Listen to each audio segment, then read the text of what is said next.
All right, Kenman here. We are jumping right into die project number 33, round 2. Right. This is the Sencut GlideStrike. We have the scales ready to go. We have the die. We're dropping it in. First thing I want to do is make sure I don't have any air bubbles. If there's an air bubble on the scale, that will prevent the die from going right there and then give you a non-uniform spot that has a bubble on it that's not as colored as the rest. Those are now in. We should be good with no air bubbles. As you can see, our color is a shade of blue today. Welcome aboard. If you have not seen any of the dies that we've done, this is number 33, so we've obviously been here a while. There, ding, is the playlist. You can check that out. But what we did in part 1, we took this apart and we got it prepped for today, which is part 2. And now I'm going to go ahead and move this out of our way. Look at a few other things for a while. But today is going to be some sapphire blue. One of my subscribers, Jimmy Crow, recommended this. On part 1, I asked for suggestions. He said that a sapphire blue might look cool. And then another subscriber, FT for Freedom, gave a second vote for that sapphire blue.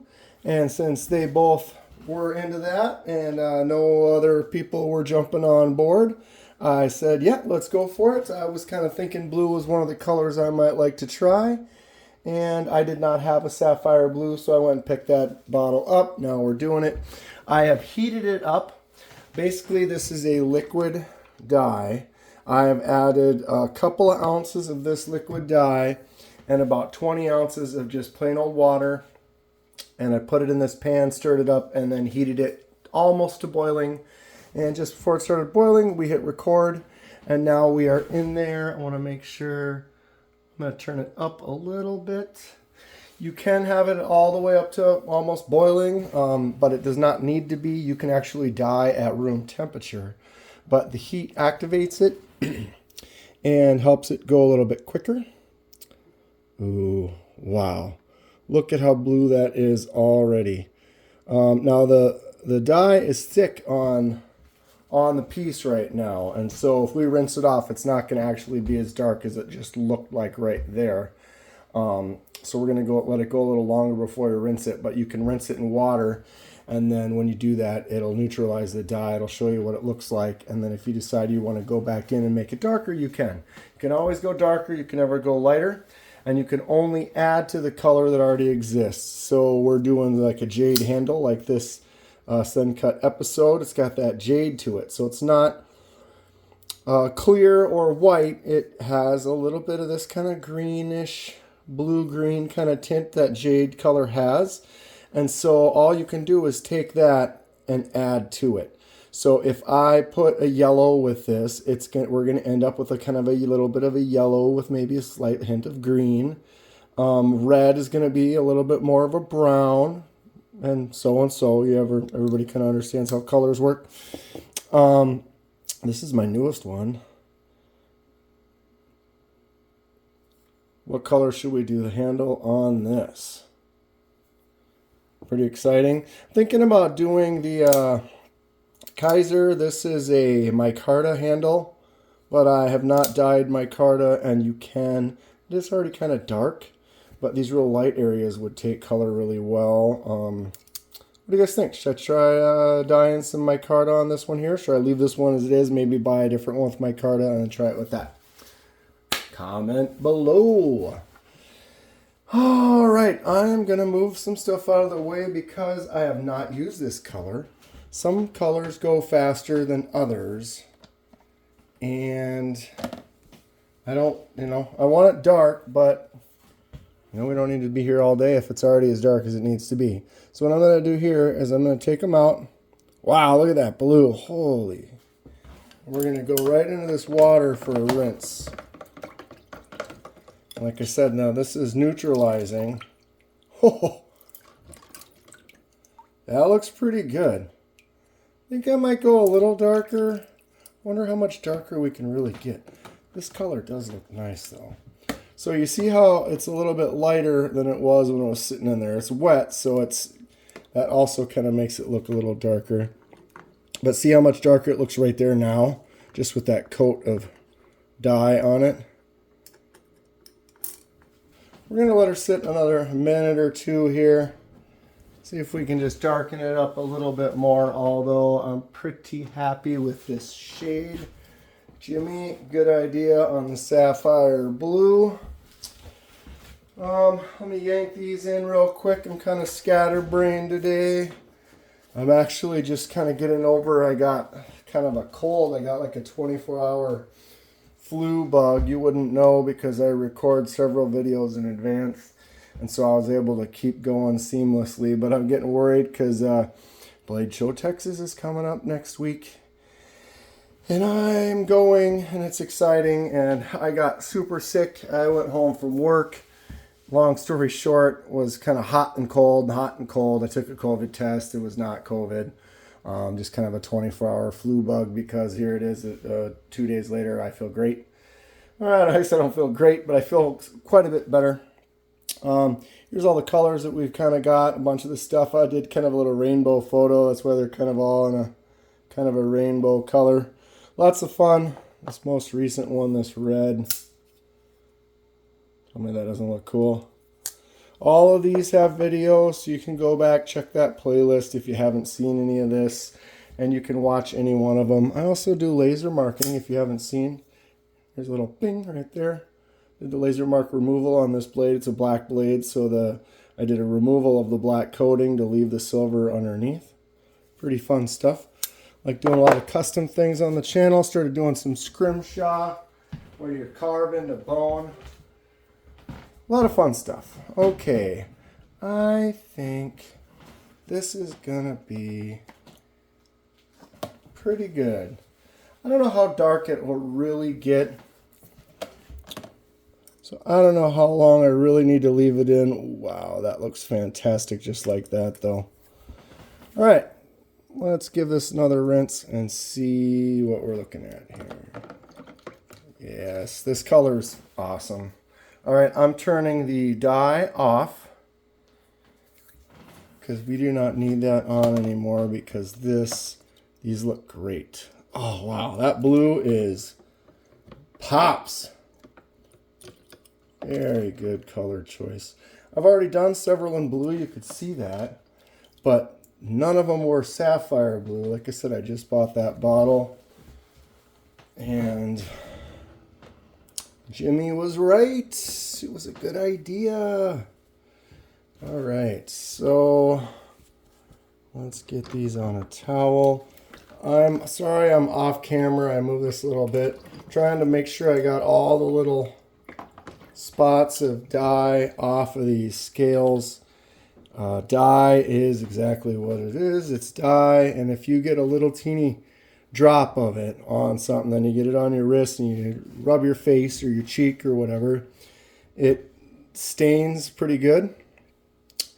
And if you didn't notice that you rubbed it on your cheek and you let it sit there for 5 minutes, see, like I've got some on my knuckle right there. If I just let that sit there, it'll end up being a blue spot on my knuckle that will not go away for several days.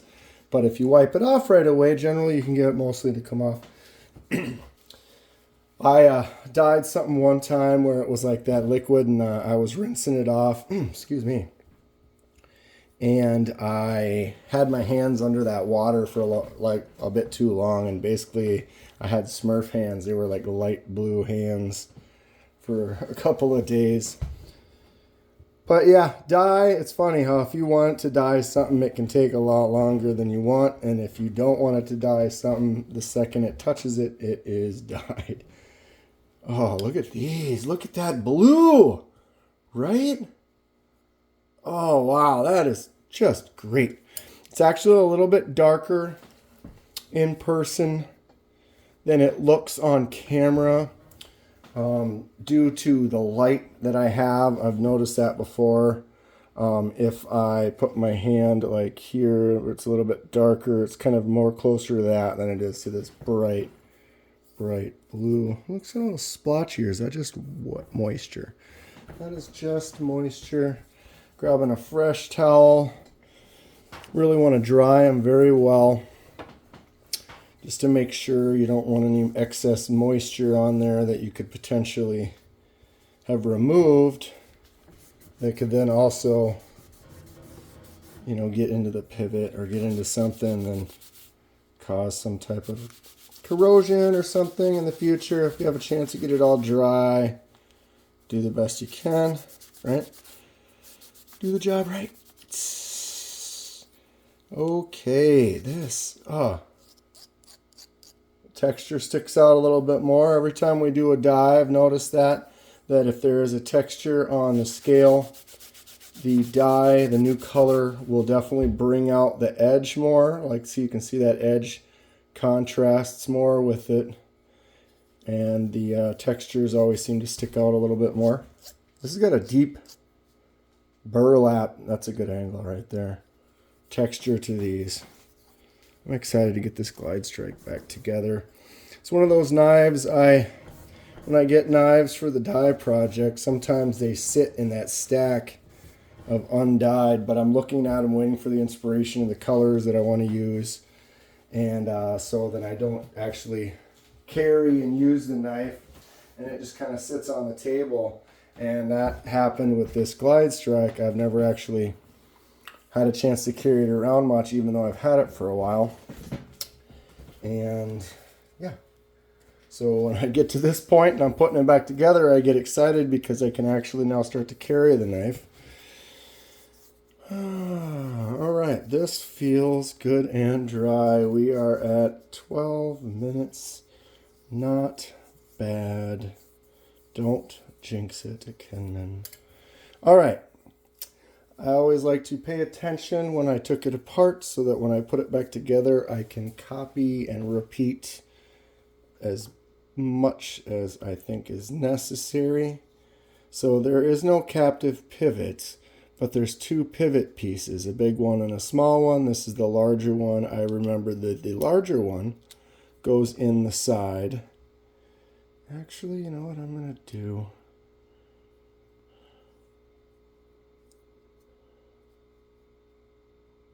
I'm going to put one of these in.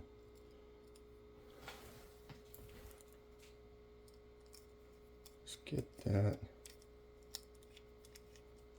A little bit of help. Okay. So, like I was saying, as I try to put it back together exactly the same way it was taken apart. There's the stop pin. This is the pin for the lanyard.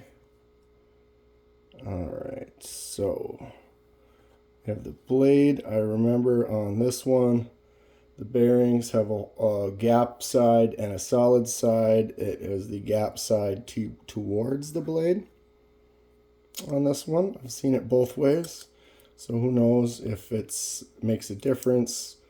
Or maybe it does make a difference, and in some cases it's better one way versus in some other knife cases it's better the other way. I don't know. I just try to see what it was, how it was done at the factory, and try to copy that. Okay. Get that pivot started. I'm not cranking everything totally down. I'm just kind of getting things situated. You have to be careful to keep the blade centered. And so the best way I found to do that is kind of get it mostly together and then crank everything down in a specific, even kind of way. Why is this being okay? That one did not like me for some reason. Okay, everything for this was T8s except for the pocket clip is T6s. which is fairly common in the pocket knife world. T6s are a little bit smaller threads, so you have a little more opportunities to slip and damage them. And so you have to be a little bit more cautious with those. All right, not tight yet. I'll get this one in here. Does that have a bigger... Just gonna check this. Those are the same. Seemed like that one didn't want to go in this spot. That one did just fine. Okay, so we have at least all the screws. What is the deal with this one? It is like not a happy camper. And I'm not sure why.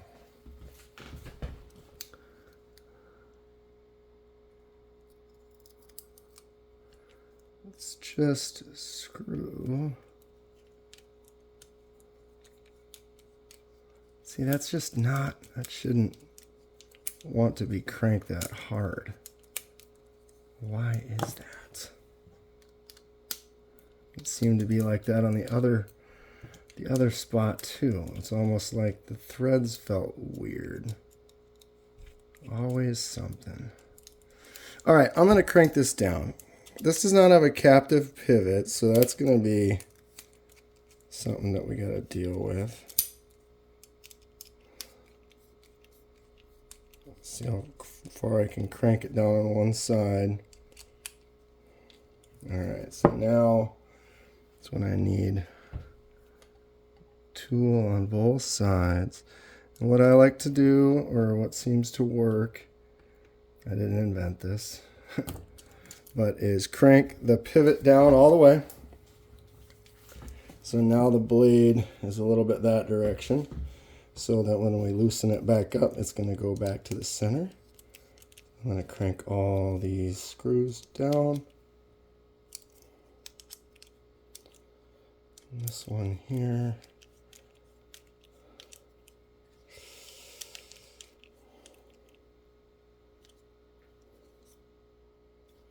Something is not right with that screw. That, oh no. That's not good. Please let that be spinning just because that wasn't tight.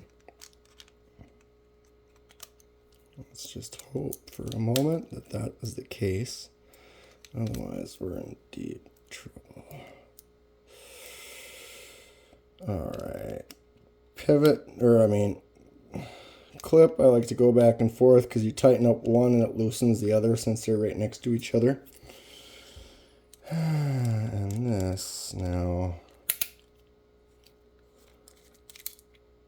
I don't know what the deal is with this screw. Sorry, I'm out of focus.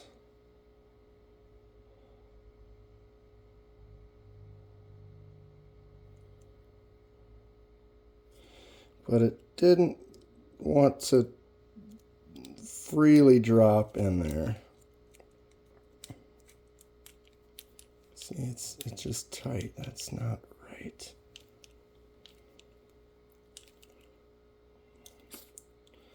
Well, it's all the way flush this time. It wasn't going flush into there.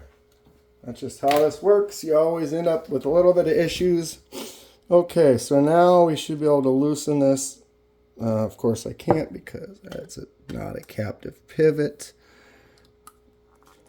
All companies should be able to make captive pivots at this point. All right, it's kind of a pain in the butt. Come on. Ugh, is this one's being a toughie for me here today.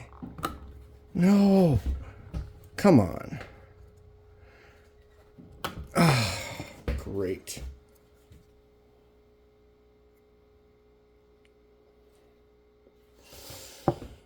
Ugh. Kidding me right now? Can't loosen the stupid pivot up. I can't get a good hold on it here. Jesus Christ. Ugh. Sorry. Apologize. My hands are getting slippery and I can't seem to loosen this now, and I put a little I nicked that right there just now. And that right there. Well, that sucks, doesn't it? That's just the way it goes.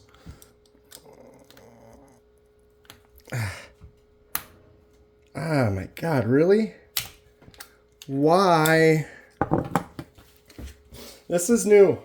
This is new. I didn't crank it that tight to... Shit. That sucks.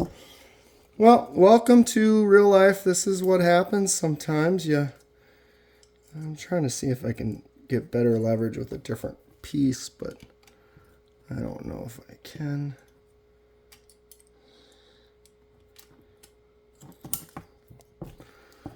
Try it this way.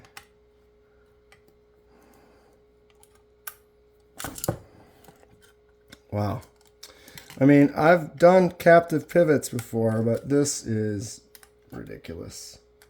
It's just not letting me get in there tight. And now I can't even...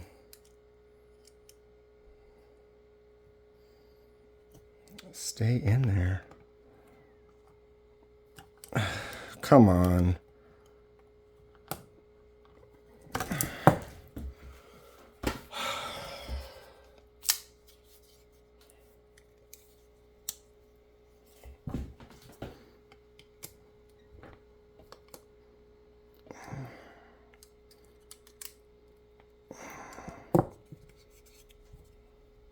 Man. Yep. All right, well, I got it. Just another day in the life of fun, huh? Well, scratch the hell out of it. All right, let's clean up.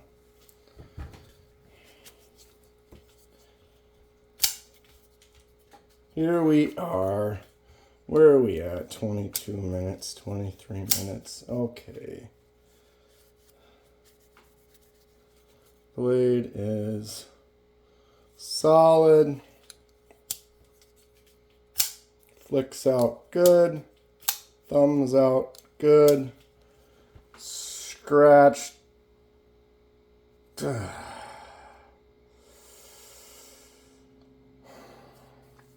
Yep, there you are. We have done it. Slight failure at the end with the stupid non-captive pivot. All companies can make a little bump in that spot right there when they make these, and then one side doesn't spin. It's really simple. I've had knives that are significantly cheaper than this knife right here, Sencut. What are you doing? All right, that is it. I don't know if I can, doubt I can cover that up, but that's what it is. It is what it is, folks. Here we are, 24 minutes in.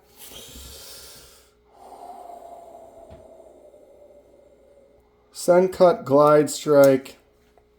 We have the blade centered, flicks out nice, solid in all directions. Thumb. Whew. Well, little bump in the road there, but we made it. I think this blue looks awesome. Very nice color. Minus the scratch. I'll put my finger over it right there. What's everyone think, huh? Happy with it?